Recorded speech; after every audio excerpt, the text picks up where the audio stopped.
Hi everyone, Chad here finally after all this time. 5 months to be more exact. Hope by the time I edited this video and it's out on my YouTube channel, it's not 6. But anyway, moving on.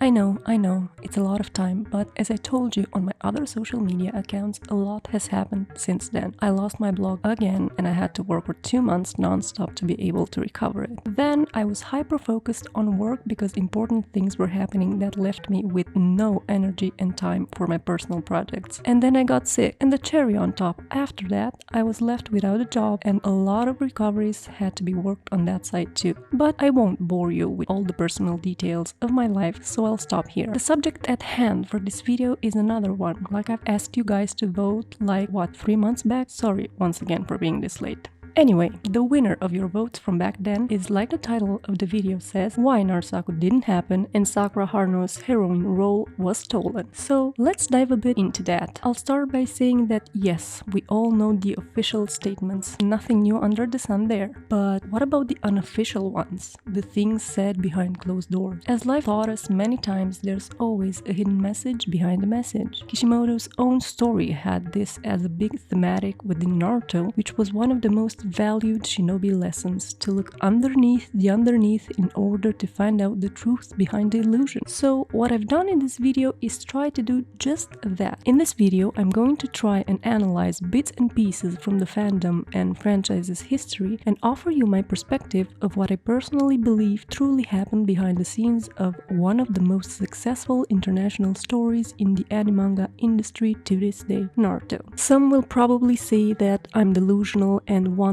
why am I digging this up after so many years. Well, my reasoning is rather simple. What happened to Naruto was one of the biggest letdowns in the anime manga industry from various points of view. It was a clear character assassination for multiple characters involved, while the subject they wanted to treat in its ending were poorly done. It betrayed the loyalty of a lot of fans worldwide, leaving a sour taste behind, while the messages the ending treated were highly problematic to say the least, especially for young girls around the world, if you ask me. I will explain in another analysis one day why, so let's move on. I consider that as an industry with so much influence over young minds, given how their target audience is teen in their formative years, they should be more careful. The industry should get reformed and be past the mentality that we sell any type of message as long as it generates money. Shock value shouldn't prime against story consistency. Morals of the story shouldn't be sacrificed for 1 penny more. Like I said in my channel introduction video, quoting Vera Nazarian, the world is shaped by 2 things, one of which being the stories that are told. Therefore, giving the young audiences whose worlds get shaped by these stories in their formative years, I believe that we should hold accountable the industry which gets to be the molder that shapes those young mentalities. Anyway, without further ado, let's dive deep into the subject we're treating today. Why NaruSaku didn't happen and why was Sakura Haruno's role as a heroine within the story stolen. As we all know, the general consensus in the fandom is that it's because of the editors and their intervention, both in terms of Sakura's character and the reason NaruSaku didn't become canon. But what does that mean more precisely? Let's take a dive into how it all started.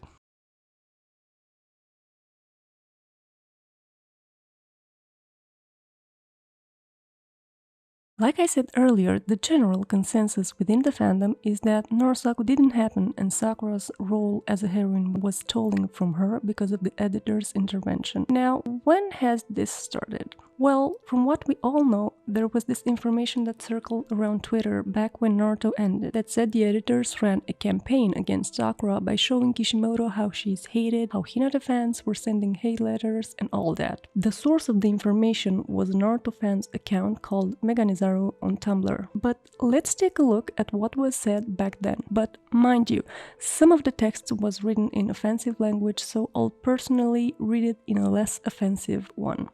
The editors themselves hated Sakura and started a negative campaign. Kishimoto tried to push Sakura and was supported by other mangaka, but the editors in Shueisha refused to allow a Sakura ending. Using a male magazine within Shueisha, the editors even circulated the news about Sakura being voted most hated character overseas. They even sent it with the video showing Sakura being voted most hated character with the email magazine. During the pain arc, they apparently sent a questionnaire out that asked which one do you think is the heroine, Sakura or Hinata? And apparently Hinata fans sent a lot of comments about how Hinata already confessed and yet Sakura is a bitch for still hugging Naruto. And that's how they picked the heroine. A lot of Hinata fans also sent threatening letters to Shueisha stating they want Naruhina. Hinata fans also tried to get petition signatures in front of Animate, which is probably the animation studio, and were warned to stop. So that's why it went this way. Pressure from the editors and Hinata fans, and Sakura fans not knowing so they could counter the lobbying of the Hinata fans. End quote. Now, of course, as I said at the beginning of this point, at the current level we're at, this is at most speculation since we cannot truly confirm it, right? Or can we? Let's move forward and analyze some data in order to determine if this is truly just a rumor or it holds some truth to it. How we're going to do that? By taking a look into the official narrative.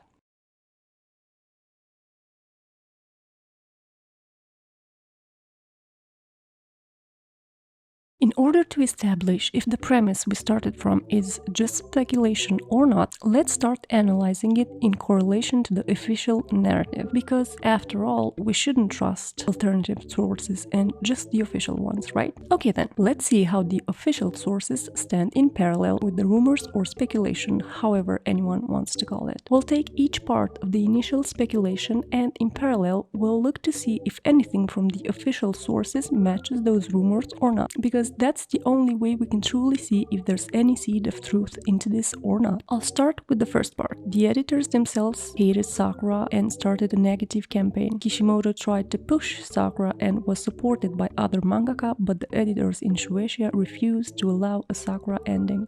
Could this have any grain of truth into it? I say let's look back at a Jump Festa interview from 2010 and its contents. What does Kishimoto say back then? I have been told by other people that Sakura isn't acting like a heroine or that Hinata is more of a heroine than her. But if I think about it, Sakura really has the strength of a heroine inside her, and from here on she is ready to show it too. As we can see here, Kishimoto states that he has been told by other people that Sakura isn't acting like a heroine.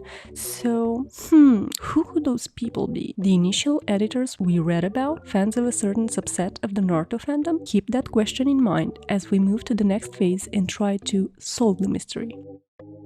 Using a male magazine within Shueisha, the editors even circulated the news about Sakura being voted most hated character overseas. They even sent it with the video showing Sakura being voted most hated with the email magazine. Now, put this in perspective. With the last Naruto the movie, we know for a fact that it was aimed at the overseas audience, given that it was the most advertised Naruto movie ever and it was released in so many countries outside Japan. The USA especially. The market and the target audience were clear from the get-go for whoever works in the marketing industry, like yours truly here. Plus, this also mentions the video aspect of the whole thing. What video could they be talking about? Is there any way we can correlate that with anything from the official narrative? The answer is yes, and it stands in Kishimoto's interview with Hiroaki Samura, the author of Blade of Immortal at the end of Naruto. In that interview, there's a specific part we can analyze. As they both talk, Samura says,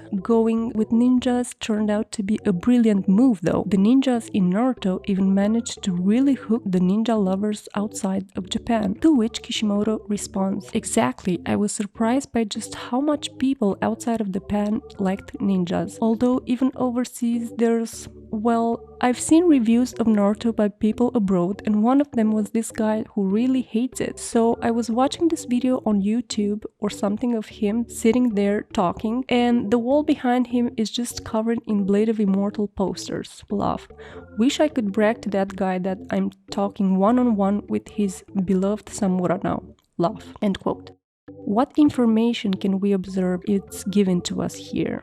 Well, for one, we see that Kishimoto was unaware of the popularity Naruto had overseas. This is something that it's not the first time he confirms, as at the same time in another interview with Kishimoto and his founder-editor Yahagi, taken by Scion Island at the end of Naruto, Kishimoto confirms once again that he had no idea about the popularity of Naruto outside Japan. But what's the second key information that Kishimoto makes reference to in his interview with Samura?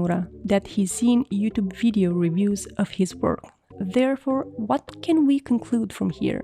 If, according to his interviews, Kishimoto was unaware of Naruto's popularity outside of Japan, it means that someone had to make him aware, right? Well, doesn't this awfully sound like exactly what the rumor said, according to which they circulated the news about Sakura being hated and showing videos of the hate Sakura got? It fits awfully well with what's meant to be just speculation, don't you think? Especially if we take into consideration the hate Sakura has been receiving over the years and how big so-called reviewers from YouTube like Sawyer or For Neverworld fuel those flames and wars in order to gain as much popularity and views as they could get without once making a truly comprehensible analysis. You'd think that, nah, it's impossible that Kishi saw their videos, but then again, if we look at a live transmission reporting from one of Kishi's interviews at the end of Naruto, which was at New York Comic-Con, the information fits surprisingly well.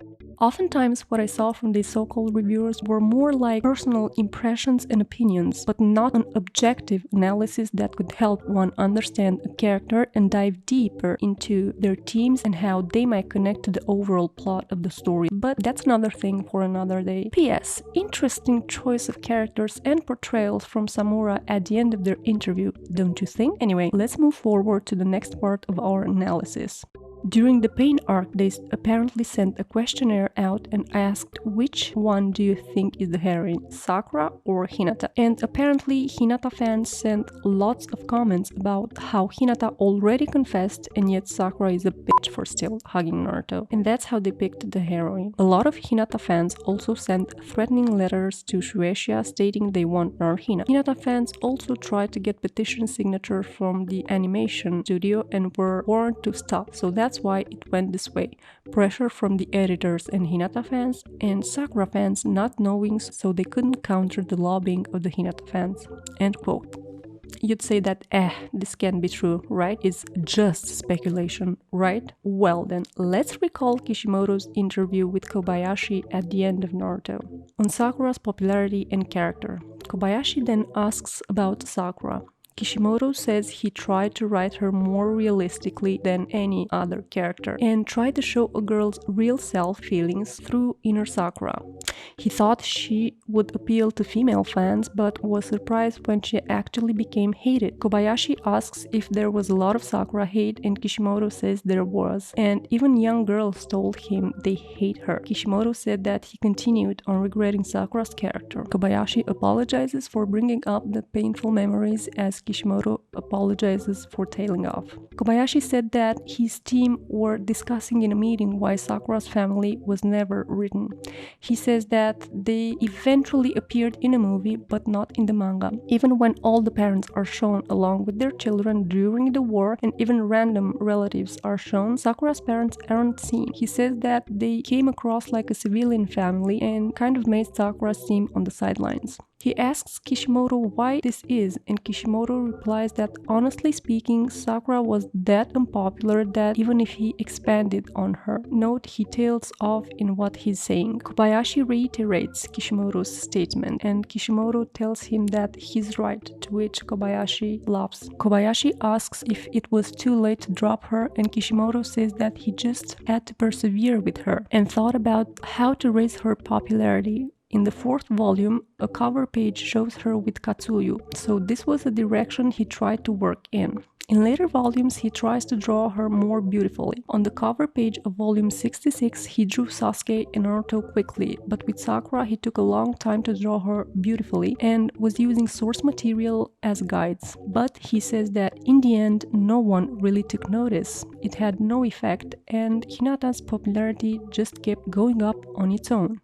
Kishimoto explains that Hinata, like Sakura, never really did anything, but her popularity just kept going up, and partway to the story, he started to wonder whether he should make her the main heroine instead, or at least gradually lead her in the direction of the heroine. End quote.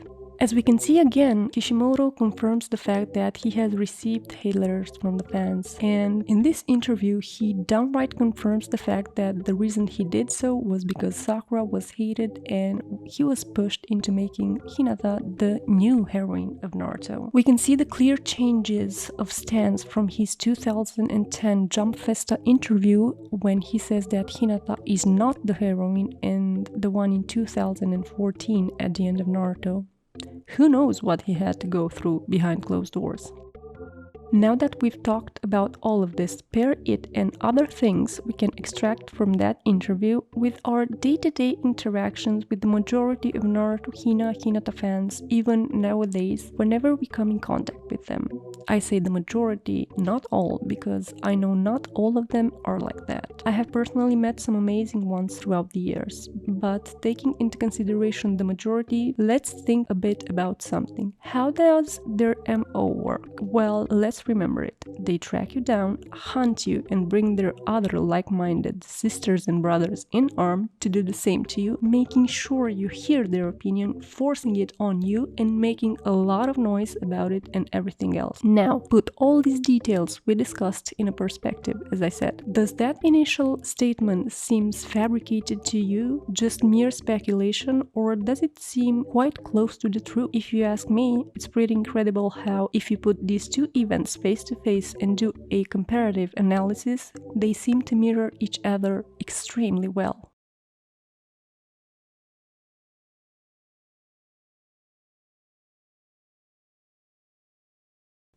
Now, to get back on the matter at hand, Sakura's heroine status. Does she deserve it or not? As we know, the heroine status of Naruto has been given to Hinata in detriment of Sakura because, according to the new communication strategy that had been implemented at the end of Naruto, Hinata always believed in Naruto even before Master Iruka. But did she though? The Kippa fight in the preliminaries exams tend to contradict this, but anyway, let's move on. As we can see, the status of a heroine in Naruto's story was highly dependent on the development between a female character and Naruto. I'm not going to go into details if this is good writing of a female character or not. That's another subject for another time. I'd say it's understandable up to a point since Naruto is the main character, and by the virtue of the fact that this is his story, all characters revolve around him. That's to be understood, as I said, up to a point. But there's more to this than I could say in this video, not the time for it now. We're going to focus on the subject at hand, which is her heroine status.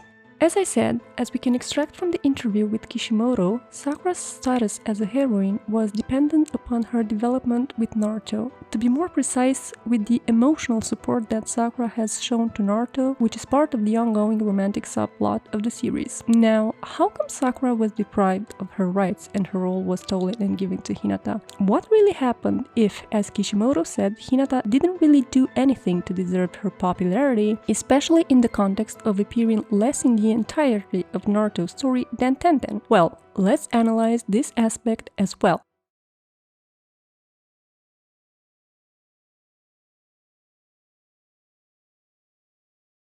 At this point, there's no secret that the character of Hinata ended up being Pierrot's sweet protege, and they ended up giving her a lot more relevance than what she has been given in the manga. If by default Hinata Hyuga's debut as a character of the manga happens in chapter 34, in the anime series her debut happens from the very first episode. By contrast, Sakura makes her appearance in chapter 3 as the heroine of the story along with the hero's rival Sasuke. So what's the issue at hand? Well, simply put, the animation studio's meddling in the source plot of the story. If by chapter 3 Sakura, who indeed says a hurtful thing about Naruto's condition, learns the lesson and starts correcting her behavior towards him by the end of the chapter and becomes more empathetic to him, Studio Pierrot goes out of their way to continue to portray her the wrong way. Instead of showing her like the source material where she clearly acknowledges her wrongdoings and is shown to actively change her behavior, behavior, Pierrot once again interferes within Sakura's characterization and makes her have a fake reaction, enforcing the idea in the viewer's mind that she's a shallow girl who hasn't taken into serious account her lesson. What a difference from manga Sakura, right? Sadly, this pivotal moment was the deciding factor of how the majority of the fandom related to Sakura's character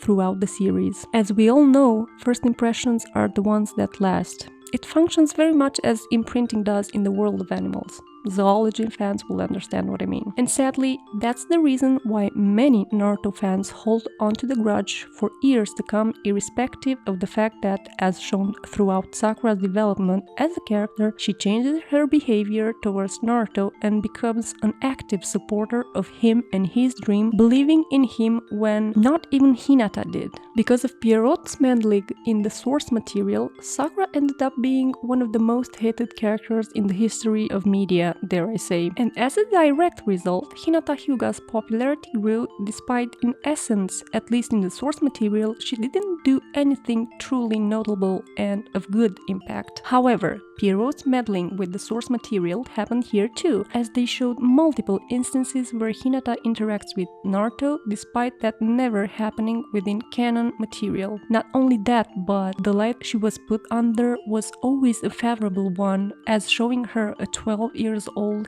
as a good future wife to Naruto, or appealing to the sexual nature of the male audience by having her naked at 12 years old, which is such a contrast with canon material Hinata, who is always dressed all the time because, as the author says, she doesn't have any interest in fashion or things of the sorts. And this doesn't stop here, but it goes into her teenhood as well, where she is put under instances where parts of her body get exposed in a rather sexual light, such as the extra episode where the other Sakura from Road to Ninja World arrives in the current universe. By contrast, Pierrot always put Sakura in a bad light whenever she and Hinata were together in the same scenery, by having Sakura be the crazy one with whom you can't reason, like a demon going into a frenzy, while at the same time, by comparison, Hinata was shown to be the angelic figure, understanding, sweet and caring. Not only that, but they pushed the narrative of jealous over Hinata Sakura more than once. One in an episode ending, and they continued with it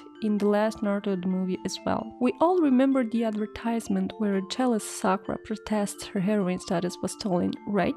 All this happened while canon material showed us a totally different world. A world where Sakura, although in the beginning she is annoyed with Naruto, she changes her behavior towards him and becomes his biggest active supporter, acting always from a place of love towards him. It's up to you to decide what kind of love, but if you ask me, the undertones were clearly romantic, selfless love, making sure her actions never hurt him in any way, all while in contrast Hinata is nothing but a passive supporter who doesn't truly believe in him despite being inspired by him indeed. And while her actions aren't bad per se, they come up from a place of selfishness, like she herself declares, and her actions always end up putting Naruto in danger. Let's remember that trying to help him copy in the Chunin exams, while it was a sweet gesture, put him in the danger of being expelled and ruining his chances to become Hokage forever, while in Pain Arc, her confession ended up putting Naruto in danger of being consumed by the nine-tailed fox. So, how come Sakura, who by contrast in the Chunin exams wanted to forfeit her chances to be a ninja so that Naruto can get his chance of being Hokage, which, mind you, being a ninja was a great deal of personal pride for Sakura, a pride she gladly threw away for Naruto's dream's sake. And in the Pain Assault arc, she listened to Naruto's wishes and stood out of his way so he doesn't have to worry about having to protect others, so he can focus fully on fighting the enemy in front of him, putting him at ease by not having him worry, while she took care of the injured casualties. And after, when Naruto got hurt because of Hinata's actions, quickly formulated a strategy so everyone can be carried to safety. How comes she ended up being more hated than Hinata, who put him in harm's way, basically? Well, I think the answer lies in this one scene we all know, which I'm going to address.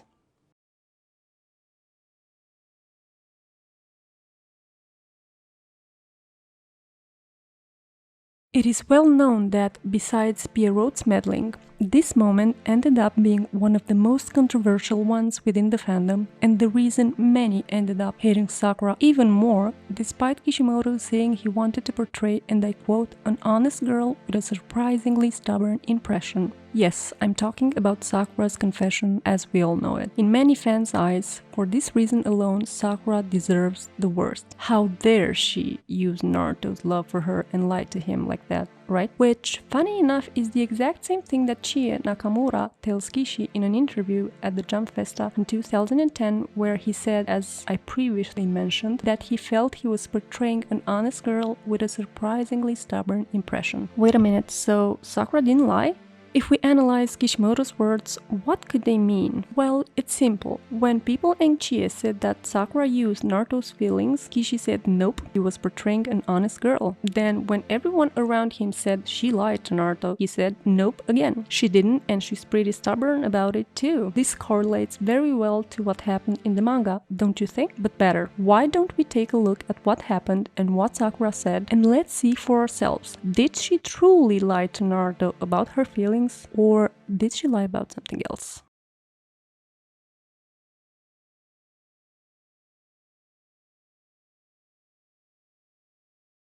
Because everyone always said that Sakura's confession is a lie, let's identify the part where she indeed lied. That part is right at the beginning of her confession and is this. I'm saying there's nothing between Sasuke and me anymore. I do know what was I thinking liking a person like that. Then it continues when Naruto tells her that if the whole thing is a joke, it's not funny, and Sakura says it's nothing really, that she suddenly realized that there's no sense in continuing to like someone who's a fugitive and a criminal, that she can stay a kid forever and that she wants to face reality. But as we all know, that was indeed a lie, as she never truly stopped caring about Sasuke since bringing Sasuke back was indeed her and Naruto's common goal.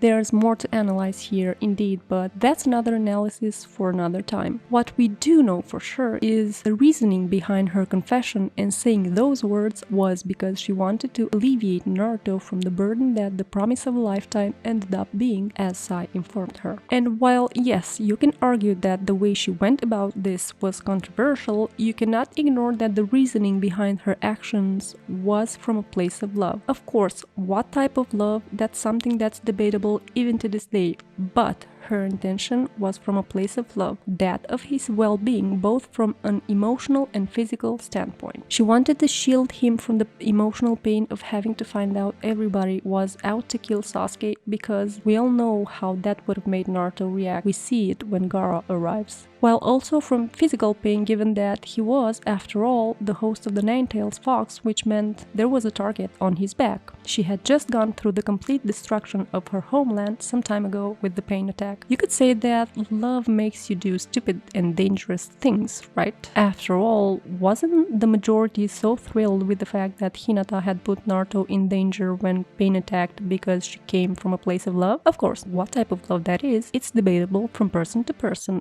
but aren't these in essence the same instances? Why is it that we harshly judge one of the girls for trying to keep him out of harm's way in any way possible, but we excuse the other whose actions literally put him in harm's way? Not to mention, Sakura knows Naruto best, and in a way, if you think about it, she had all the reasons to act that way, given that, as I said, we see the way Naruto reacts, the emotional pain of finding out the truth about Sasuke from Gaara. The guy hyperventilates, for God's sake. So yeah, she risks Naruto hating her by lying to him about what Konoha wanted to do to Sasuke, a burden she took upon herself as she went to hunt him down.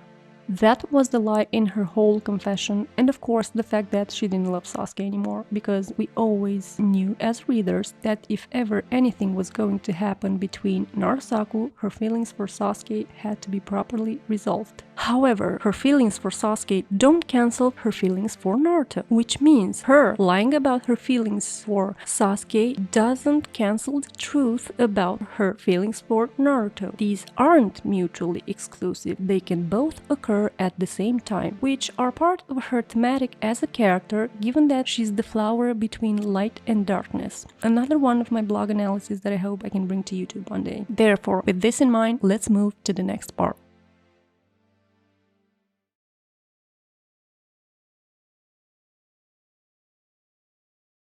We talked about the falsehood within Sakura's confession and we established which one that is. Now, let's talk about the truth, because as per the author's words, he felt like he was depicting an honest girl with a surprisingly stubborn impression. Was he telling the truth? Does his words match the development within the story? So, which part is the honest one and the stubbornness? Well then, let's analyze them. When Naruto keeps insisting on telling him what has truly happened, she says the following. Nothing happened. If you want to know why I started liking you, I'll say it clearly. Sasuke-kun just keeps getting further from me. But Naruto, you've always been by my side. You've always encouraged me. I finally realized who you really are, Naruto. The hero who protected the village, beloved by everyone in the village. I'm just one of them. That mischievous little dummy I knew, little by little, is becoming this great and important man. And I've been watching right from next to him. But all Sasuke's done is commit crimes and break my heart. More and more he's becoming a different person than he was. So distant. But Naruto, you're right here where I can touch you like this. You make me feel safe. Right now, from the bottom of my heart, And as we all know, she gets interrupted by Naruto, who doesn't believe her. Classic move used in the romantic subplot of a story, the interruption. Well, if we really listen to her words and go back in time and analyze the development between her and Naruto, can we say that she was indeed lying? Didn't Sasuke leave them and got further away from her? Wasn't Naruto always by her side no matter what? Didn't Naruto encourage her always? Even the Data Book 3 says, and I quote, that when she felt like giving up on life, it was always that nuisance Naruto who protected and encouraged her. Wasn't Naruto the hero who protected the village when Pain attacked? Was she lying when she said that everyone in the village now loved him? Why was it so hard to believe that she was one of them, given the fact that we've seen her actively supporting him from their beginning days? Wasn't she the one next to him indeed, who saw him from his mischievous little dummy persona, who would play pranks and who you couldn't depend on to be serious, turn into this great and important man indeed, who proved to Konoha that he can be a pillar that they can count on when things were hard? How comes when Sakura tells Naruto that she makes her feel safe in a perfectly built romantic setting,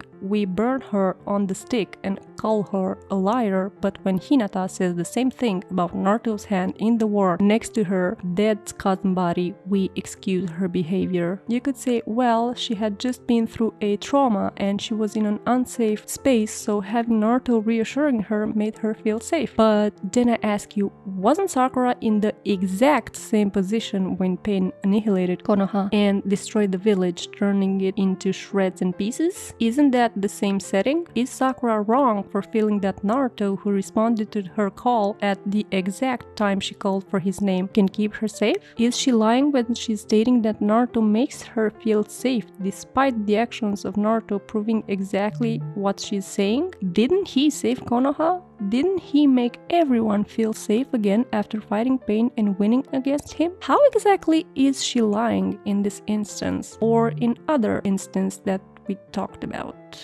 Aren't Sasuke's actions considered crimes given that he attacked the Kage Summit? Didn't Sasuke's actions put everyone in jeopardy and risked a war between Konoha and Kumo? Wasn't he truly becoming different from the person they once teamed up with? Sasuke didn't think for a second about the consequences of his actions and how they would affect others.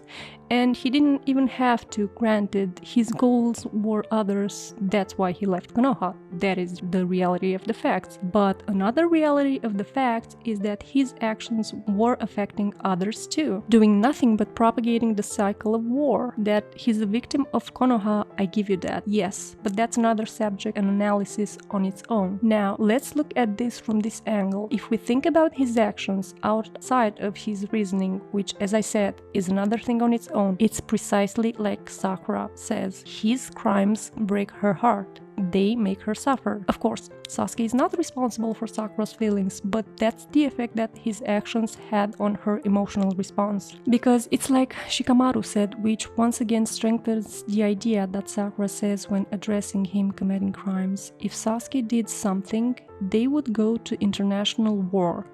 If Kumo would have killed Sasuke, she, Naruto, and Ino wouldn't send it. if the three of them would act in a way that got themselves killed, Shikamaru with Choji and Sakura's parents would want revenge too, and so on and so forth, while the cycle of hatred and war would continue to happen. So I don't know about you, but if you ask me, she's very much telling the truth and she has the facts to back it up with. Like Kishimoto said himself when stating that he was trying to portray an honest girl.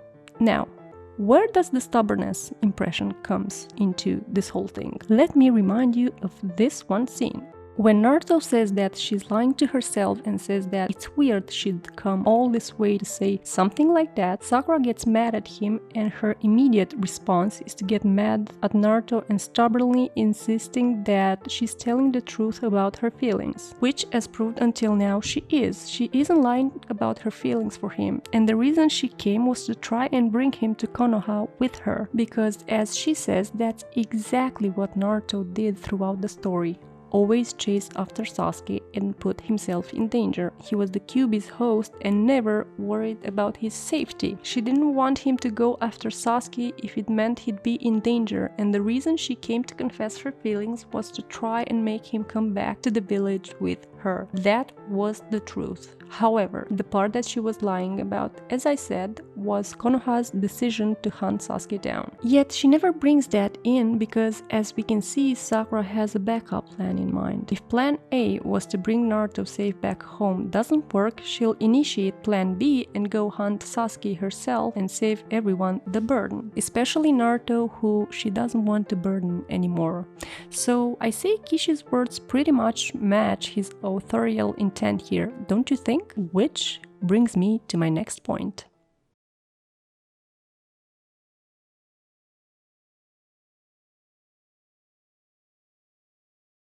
Some people might say, but Kishi said that he always planned Naruhina from the beginning. You're just deluding yourself. To which I'll ask, did he though? As we can see at different times in the reception of the story's end, Kishimoto has come forth with different kinds of statements. First, we had him say that this was his plan all along, to have Naruto and Hinata be together. To which the general reception was, okay, but then if this was from the beginning, why show NaruSaku development and Sakura respectively moving on from Sasuke? When this question came across, then his official stance changed. He said that he considered NaruSaku at some point too, somewhere in the middle, but that Sakura would be a terrible woman from moving on from Sasuke. Which, if you think about it, sounds terribly similar to what was discussed earlier about what a certain vocal side of the fandom had been saying about Sakura. So then the logical question came, if so was the case, then why confirm the Sakura-Kushina parallel in the end, which was a love story so similar to Naruto and Sakura's romantic development in the story? To which Kishimoto at the time responded that it was all a red herring. This is the word of God and we must believe it, right? Or do we now? His words match his story's development like we saw it did in the previous analysis, or not? Could his statement be actually a red herring fallacy in itself? What do I mean by that? To answer the question, let's see exactly what a red herring fallacy means. As we know, the red herring consists in diverting attention from a real issue by focusing on an issue having only a surface relevance in comparison to the first. In our case, we have Hinata's feelings for Naruto as the surface relevance in comparison to Sakura's ones, which are the real issue. But how can we know that for sure? Well, for one, Hinata's feelings for Naruto have a surface relevance because, for one, she's not the one Naruto's in love with, and second, her feelings for him don't affect the plot in any real way. She's not the one next to Naruto actively supporting him and seeing him grow from right next to him. She doesn't get to share a common goal and burden with him or get to know his innermost darkest demons and fears the way Sakura does. Through this simple analysis of how the story mechanics were displayed, we see Kishimoto applying a red herring fallacy to the actual red herring itself. What does that mean? It means that he diverted the attention from the fact that he indeed sold out by saying it was all a red herring. And the way he explained that was by making use of the actual meaning of the red herring pairing and applying it to the development of his story in order to excuse his move at the end of the series. In a way, you could say that it was a reverse psychology move on his part. And how can we be certain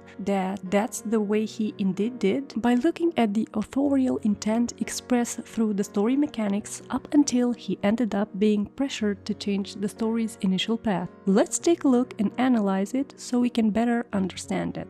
Before modifying his story's course and adding scenes that retcon the initial fact that not even Hinata believed in Naruto, which was the general theme OG started with, despite being indeed inspired by him, Kishimoto's romantic pattern is clear, a triangle. The mischievous orphan who was a nobody, Naruto, liked Sakura, who in turn liked the mysterious cool, elite renowned kid Sasuke Uchiha. However, as the story progressed, the message he was trying to send was that with hard work, patience, showing you're a reliable person and loving someone in a truly selfless way, all these will be rewarded in the end and that your dreams and desires will be fulfilled. At least, that was the initial setup. As we saw even from the very first data book, Kishimoto hits at Sakura's changing feelings for Naruto when he says that she does indeed like Sasuke, but if we notice, she's starting to look into Naruto's way too, so who knows, maybe someday there's a chance for Naruto too. The setup was always there, and we can see it in the way Kishimoto developed romantic scenes not only in Naruto but in his next story, Samurai 8 too. Let's take a look at the similarities, and for all this I'll bring forth some of my friends Lucky G7's observations on Twitter. First of all, while indeed on the surface level, which means the design, the heroine looks like Hinata, on the deeper level she's actually more like Sakura, determined, with a fiery spirit and very supportive of the hero. Kishi even draws her in similar stances to the one he drew Sakura in Naruto, not just once but multiple times. Not to mention the confession scene between Hachimaru and An has the same setting as the one from when Sakura confesses her feelings to Naruto in the Land of Iron, which pretty much strengthens the idea that the intention behind Kishimoto's actions was, like we discussed before, to portray an honest girl. His authorial intent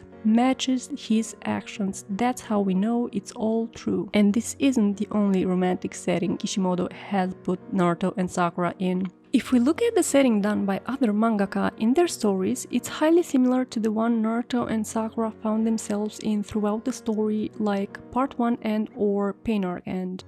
For example, let's take a look at Kentaro Miura's Berserk. Like Kasuga, Sakura berates Naruto for acting recklessly, and like her, she realizes that Naruto would do anything, even to put himself in dangerous way for her. Like Kasuga, Sakura calls Naruto a fool, but deep down inside her, she's just worried for his safety. All these are the ingredients of a romantic subplot that aren't present just in Naruto as we see. The fact that we have it in NaruSaku more than any other pairing within the series shows clearly Kishimoto's authorial intent from the very beginning until he had to sell out his story's development to fit the new course that the publisher had in store for it.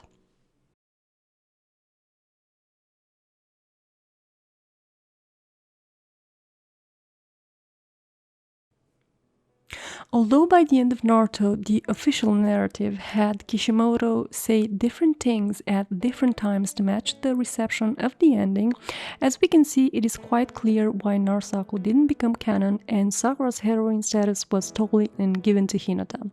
Editorial pressure as a result of fandom perception, and from the looks of it, it's not just speculation, as we saw from analyzing the official narrative. Sadly, Kishimoto's story's success emerged in an era that we all know as the internet meme culture, where everyone thought in memes and simple-minded ways rather than go deep and analyze the story. See the message behind the message that he was trying to portray. And as a deeply philosophical person that he was, packed with the events that were happening as Naruto was coming to an end, Kishimoto said something really clear in black and white before giving in. I don't care about it anymore. And so he did, as we can see now, years later. Besides his name being plastered on the franchise's continuation in an attempt to legitimize and endorse Boruto by leeching onto the former glory of Naruto, as they tried to build the same brand reputation and loyalty Naruto had, Kishimoto is nowhere to be seen at expositions and events related to Boruto's franchise. Could this be because he wasn't allowed to tell Naruto's story the way he initially envisioned, with NaruSaku being the endgame couple and Sakura still being the heroine of the story? Could the real end chapter be one of Kishimoto's hidden messages for the audience that understood his story's subtleties? Well, this is a question we'll never know the true answer to unless Kishimoto one day comes forward and clarifies it. Probably not even then though. We never know what kind of contracts, clauses and non-disclosure agreements he is under with Shueisha that might prevent him to speak about this. Until then, we can only closely follow the actions of the industry, and we as consumers penalize it whenever we see something like this happening again in any other franchise, because quality, honor and good morals of the story should always prime over shock value and profit. With this being said, I thank you for watching this all up to the end, for those of you who had the patience to do it. Like always, if you liked the video, please don't forget to help me grow this channel to its full potential by liking the video, giving me your feedback in the comments area, subscribing to my channel and activating the notifications button. That's the way YouTube will allow me to grow. Until the next video, I bid you farewell. Yours truly, Chat.